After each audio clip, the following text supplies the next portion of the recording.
مقتل کی طرف اب جاتے ہیں اے موت تیرے لب چوم کے ہم، مقتل کی طرف اب جاتے ہیں اے موت تیرے لب چوم کے ہم، لے جام شہادت پیتے ہیں ساقی کی ادا پہ جھوم کے ہم شمع یقی کے پروانے شعلوں سے محبت کرتے ہیں، ہم شمع یقی کے پروانے شعلوں سے محبت کرتے ہیں، اے عزیز تو ہماری راہوں سے ہم موت کی عزت کرتے ہیں۔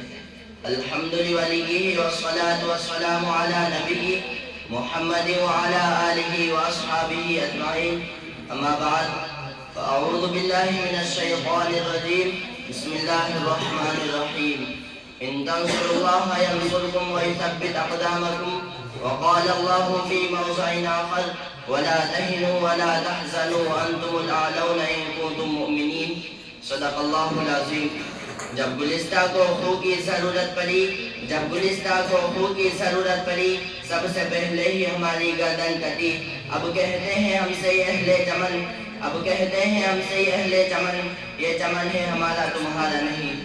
ملت اسلامیہ کے پاسبانوں، آج میں آپ حضرات کے سامنے ہندوستان کے مسلمانوں پر ہونے والی سیاست و ظلم و ستم اور دین اسلام کو جڑ سے ختم کرنے کی ناپاک اور گھناؤنی سازش اور کوشش کے موضوع پر کچھ عرض کرنا چاہتا ہوں۔ امید ہے کہ بغور سماعت فرمائیں گے۔ وہ ہندوستان جس کے حریت کے باغ کو مسلمانوں نے اپنے خون جگر سے سینچا تھا، وہ ہندوستان جس کے آزادی کی خاطر باہر ناشنا ساحل میں کود پڑے تھے اور موجوں سے کھیلتے ہوئے مجدہ تک جا پہنچے تھے، بے پناہ قربانیوں کے ذریعے اس کو پروان چڑھایا تھا۔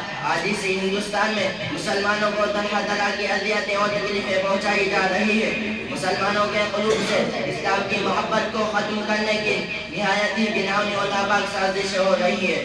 اس میں شک و شبہ نہیں کہ دنیا میں حق و باطل کا تصادم روز ازلی سے جاری ہے۔ ظالم و جابر، طاقتور و کمزور و مظلوم کی کہانیاں بہت قدیم ہے۔ خدمت انسانیت پر کئی بار بجلیاں گری ہے، باغ آدم میں کئی بار آندھی آئی ہے، وحشت و بربریت نے بھارا انسانیت کا منہ نوچا ہے اور حیوانیت کا ننگا ناچ کیا ہے، اور اس میں شک نہیں کہ ہم پر مصائب کے پہاڑ ٹوٹ رہے ہیں۔ ہم مظلوم و بے قصور کو فرقہ پرستوں نے ظلم ستم کا نشانہ بنایا ہے۔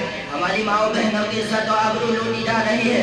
کبھی ہم پر 370 دھارا ہٹا کر ظلم کیا جاتا ہے، تو کبھی ہماری مساجد کو ڈھا کر مندر بنانے کا فیصلہ دیا جاتا ہے، تو کبھی CAA جیسے بل لا کر ہماری ناگرکتا چھیننے کی کوشش کی جاتی ہے، تو کبھی NRC جیسے بل لا کر ہمیں ہندوستان سے باہر کرنے کی سازش اور پلاننگ کی جاتی ہے۔ کبھی ہمیں دہشت گرد بنایا جاتا ہے، تو کبھی ہم سے وطن سے محبت کو ثابت کرنے کے لیے ڈاکومنٹس مانگے جاتے ہیں۔ بس میں اتنا کہوں گا کہ لشکر بھی تمہارا ہے، کردار بھی تمہارا ہے، لشکر بھی تمہارا ہے، کردار بھی تمہارا ہے، تم سچ کو جھوٹ لکھ دو، اخبار بھی تمہارا ہے۔ ان اندھیروں کا جگر چیر کر ایک نور آئے گا، ان اندھیروں کا جگر چیر کر ایک نور آئے گا، تم و فرعون تو موسیٰ بھی ضرور آئے گا۔ برادران ملت، یوں تو ہندوستان میں کسی بھی دور میں مسلمانوں کا حامی کوئی نہیں تھا، لیکن جب سے فرقہ پرستوں نے ہندوستان میں جنم لیا ہے، اس وقت سے مسلمانوں کی رہی صحیح سکون و چین چھن گیا ہے، کیونکہ ان فرقہ پرستوں نے ہمہ وقت مذہب اسلام کو مٹانے کے لیے نہ جانے کیسی کیسی رچنا رچی ہے۔ غور تو کریں، کبھی وندے ماترم جیسی گندی نامک چیز کی نافذ کرنے کا حکم ہوتا ہے، جس کی وجہ سے نیند حرام ہو گئی تھی۔ آج بھی بہت سارے اسکولوں میں یہ گیت گائے جاتے ہیں، جس گیت میں سراسر کفر بھرا ہوا ہے، جس گیت کو ایک بار پڑھنے سے انسان خارج اسلام ہو جاتا ہے، جس گیت کو ایک بار پڑھنے سے مسلمان نہیں رہتا۔ آج وہی گیت ہندوستان کے مدارس و مکاتب میں پڑھنے کے لیے بچوں کو مجبور کیا جا رہا ہے۔ ہندوستان کے مدارس و مکاتب کو ختم کرنے کی کوشش کی جا رہی ہے۔ آج ہندوستان کے مدارس و مکاتب میں پڑھنے کے لیے بچوں کو مجبور کیا جا رہا ہے، اور یہ الزام لگایا جا رہا ہے کہ جتنے بھی فسادات ہو رہے ہیں ان کے پیشوا لیڈر یہ ملا ہے، اس لیے پہلے ان کو ختم کیا جائے، اور اس کے اثر صورت نکالی گئی کہ ہم مسلمان کسی بھی مدارس و مکاتب اور مساجد کو ختم کر دیا جائے۔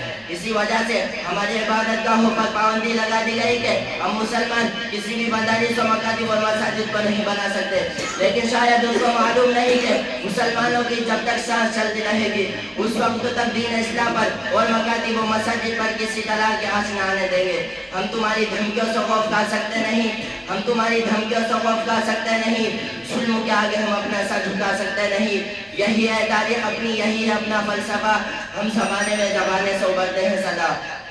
عزیزان ملت، کب تک ہم پامال ہوتے رہیں گے؟ کب تک بدنگاہی کو برداشت کریں گے؟ کب تک مشکلات کا سامنا کرتے رہیں گے؟ میں آپ سے پوچھتا ہوں کہ آپ کو سلف صالحین کے واقعات یاد نہیں ہے؟ کیا آپ کو اسلامی فتوحات اور عظیم فاتحین کے کارنامے یاد نہیں ہے؟ کیا آپ نے خالد بن ولید، طارق بن زیاد، موسیٰ بن نذیر کے کارناموں کو فراموش کر دیا؟